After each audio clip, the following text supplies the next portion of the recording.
Hi there, back again. So today we are going to talk about how we can become addicted to our negative emotions. And that is why sometimes it just makes the healing journey so much more difficult. You know, when we're young, we set up patterns, we live in constructs that we have to adapt to, and we set up a pattern. And that's what we get addicted to. We get addicted to the cortisol levels, the stress hormones, and it becomes our norm. It just becomes normal, and we consider that normal. So if you're brought up in a very highly stressful environment where there's a lot of bullets flying and tables flying, and a lot of abuse happening, or a lot of anxiety or a lot of shouting. It doesn't have to be abuse directed at you at all. It can actually be, if you're with one person or a couple of people that are just, really highly volatile or yelling, shouting, carrying on, that can obviously, it doesn't have to be happening to you. If you're a child, you have to be in that environment where it was scary and you had to survive and you have to do whatever you could. And in that we build a lot of resilience. So there's the upside and the downside. We become quite resilient. We have to sort of really be able to go through difficult things, and that's part of our survival instinct. The trouble is that stays with us, and we get addicted to a certain way of feeling, and that's kind of what the problem is, because the body is very good at remembering. The unconscious body part, wants to kind of create homeostasis. Well, for somebody that's been in a lot of high stress environments, then that feels like normal to them. And that's why a lot of people will desperately want to find that peace, that be relaxed, be able to sit still, be comfortable in their own skin. But actually more often than not, they will actually self-sabotage or create something, because your body's dying to kind of go back to the homeostasis, and the homeostasis for someone that's been in a high stress place is to be in drama and to have those cortisol levels come in. And it's almost like a relief that, and I know this is really hard to understand for a lot of people, and perhaps those of you that have been in those environments will totally get this. Other people not so much. So our bodies are constantly looking to keep homeostasis, to keep us in the same stress response, because that's our norm. And so when you're climbing out of that, you have to, it's almost like we get addicted to that emotional response and the chemicals that come along with that emotional response. And so we have to get addicted to another emotional response. And sometimes it's easier to kind of overwrite that, as opposed to not feel that or deconstruct that. It's a pattern that's been set up, and it's actually quite hard to kind of deconstruct that at times. And anyone that's been, trying to overcome an addiction, whatever it is, eating, drugs, alcohol, sex, it can be anything, will testify to that, and it's not easy. So to actually kind of move into a place where you become more addicted to another kind of feeling, and for me, that's kind of what I think is a big part of therapy. It's like learning a new norm is what kind of we're trying to do here. And so I think a great way of doing that is having some form of meditation, because meditation is about getting in a place of a new norm, and that's why a lot of the time medication can be very uncomfortable, and it's about doing it for a limited set of time. So if you really are someone that really can't sit still at all, or struggles, then it's not going to be comfortable. Interesting, I was listening to someone talk about ADHD and gave the best explanation for why a lot of kids and a lot of adults are actually being diagnosed with ADHD. And what happens is if you're brought up in a highly stressful environment, your body needs to go offline to disassociate, to get away from, to manage, do whatever it wants to survive. And part of that is to disconnect from what's happening here and kind of lose a sense of consciousness about what's happening here. And it's a part of a survival. And so it's a form of disassociation. So we go over here, and over here we can manage what's happening over here. And so when you go to school and teachers complain that you can't focus, you can't sit still, well, this is why. Because you've taught yourself it's not safe to sit and be with this on a very unconscious level. It's something we do intrinsically as a survival stance. It's a coping mechanism. And so, of course, you might get lost in something else. You might put your headphones on, listen to really loud music. You might play video games. You might do whatever it takes to escape what's happening here. And actually, so when you are here, then it looks like you can't sit still here, because your whole body has got used to sort of disassociating from the here, the now, and losing yourself over here. And it was interesting, he's, the gentleman in question said, you ask someone what can they spend time doing, and maybe a lot of time they might be able to focus on a game, playing games on the internet, music. I mean, some people can really focus on doing something over here. I mean, ADHD is the inability basically to focus and sit still, a very base level. So why don't you ask that question? Is there something they can focus on? And maybe for some of us it was work, it was playing outside, it was playing, obviously before my time, gaming, but this is why a lot of kids maybe are addicted to their phones, because in a way it's a source of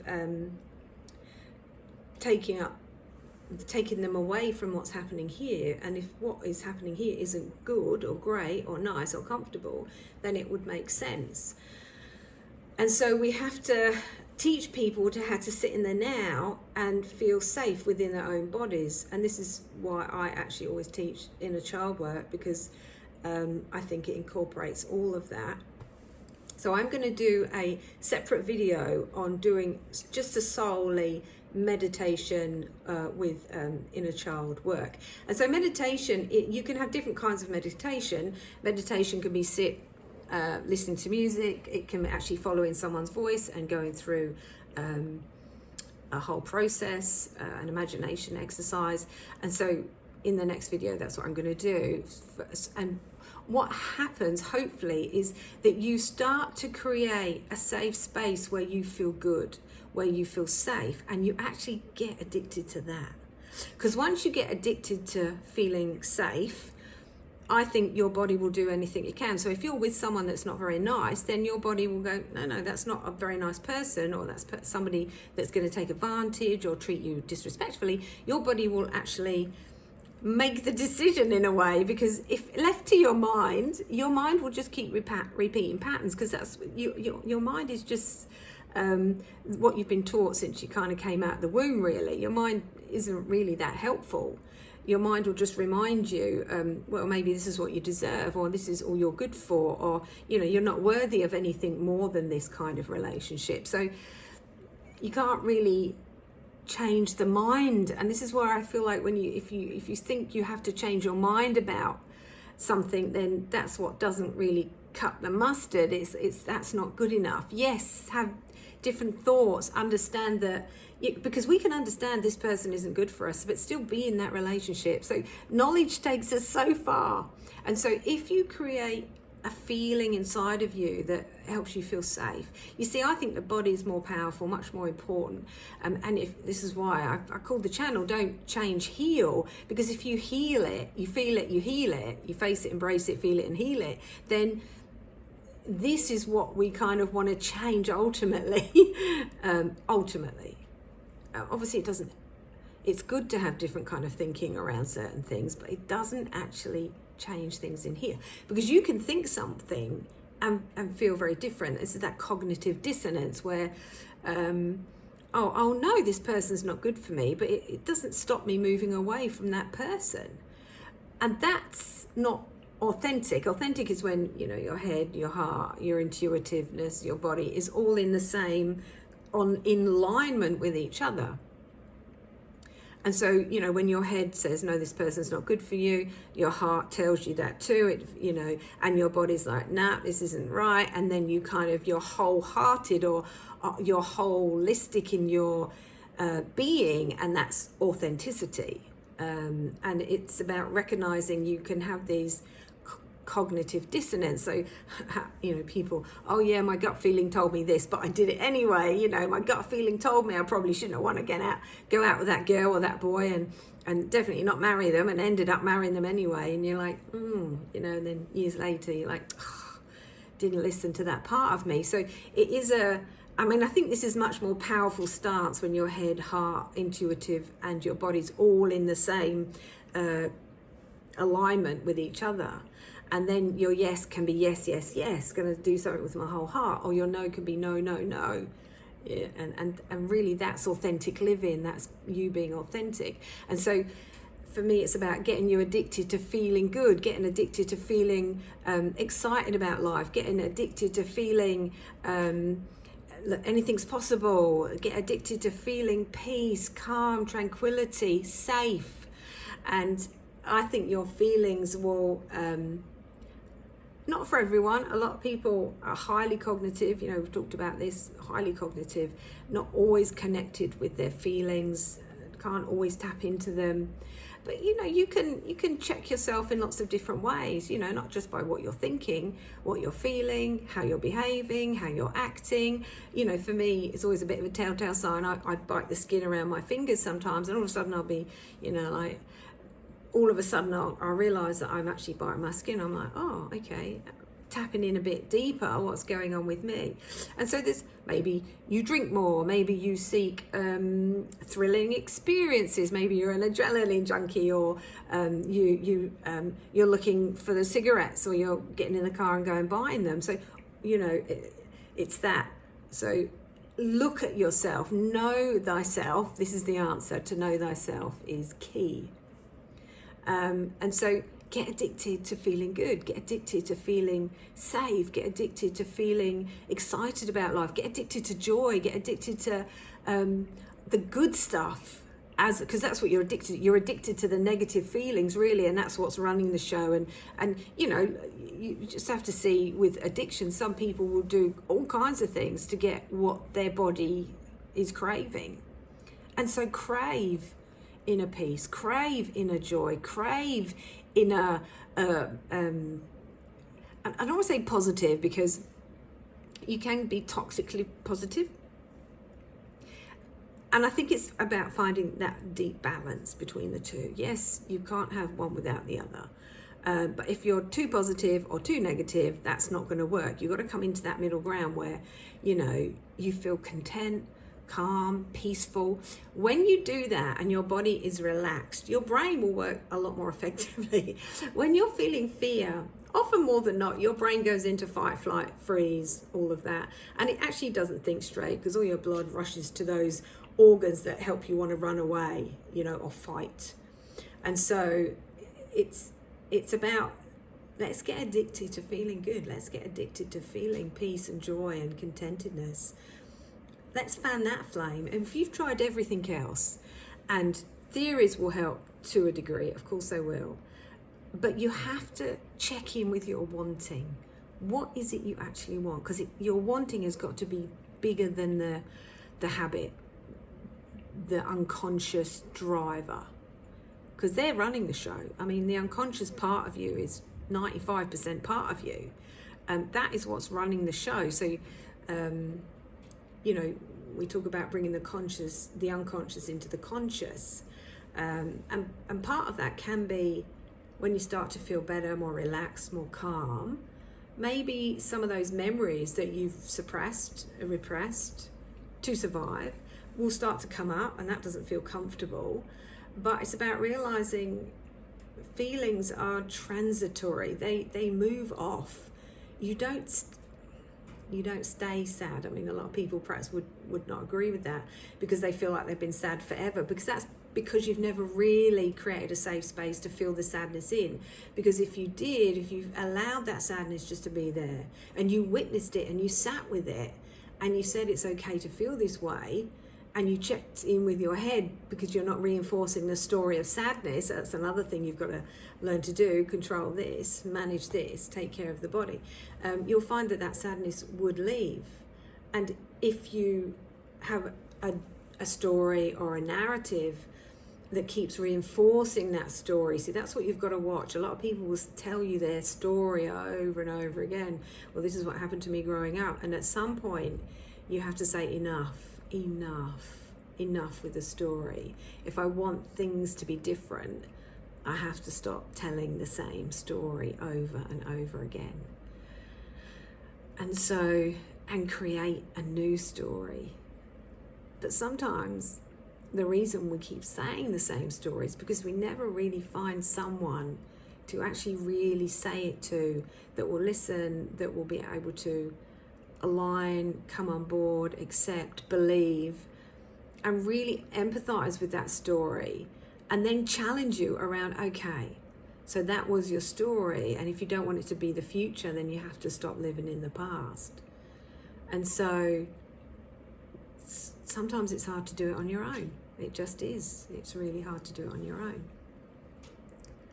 So find someone, find a good therapist, find someone who you can tell your last story to. You know, find a group, find a mentor. I mean, a lot of people maybe have a sponsor. So you can lay it to rest finally and come back into the now, so you can move off into the future in a new way without that old baggage and story dragging you down and keeping you stuck. And realize that maybe you don't think very highly of yourself. And it's time to think more highly of yourself. Not so that you're better than anybody else, but maybe so at least you're on the same level as everybody else. Because that's maturity. The mature person says, no one better than me, and I'm no better than anybody. We're all on this level playing. It doesn't matter who you are. You can be the king and queen for all I care. You boss of the big company, you're still a person that has to sit on the toilet and go poo-poo.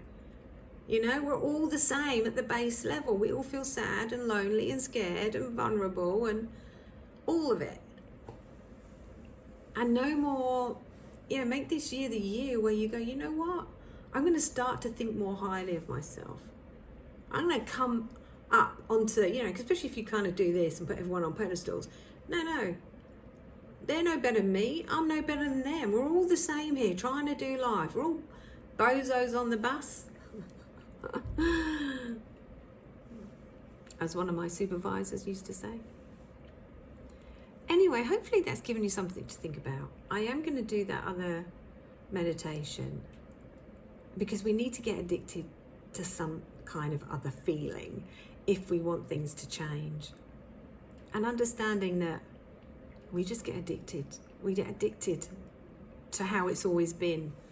And it does take a bit of a bolt or a jolt or a smack or a falling down or an illness or a sickness or an addiction or something, or a loss of relationship, a falling down of relationship, a breaking down of that, to actually wake us up to realize, you know what, if I don't change, I'm just going to take this into the future, this year, this relationship, this job, this role, wherever you are in life. And I'm done doing that. Let's be done doing that. Let's walk into 2025 with a 2025. Feeling good, feeling excited about the future, letting go of all that pain. Time to put it down. It really is. Anyway, if this has spoken to you and you want to reach out to me, please do so. I love my one-on-one work. We can do it on Zoom, in person, if you're in Adelaide. I love helping people. That's why I'm on the planet. That's why I've done all this study. I've done all this journey of recovery myself to help people get to where they want to be. So figure out, where do you want to be? Where do you want to be? Think about it. This time next year, what do you want to be doing? Where do you want to be? Anyway. You take care. Bye for now.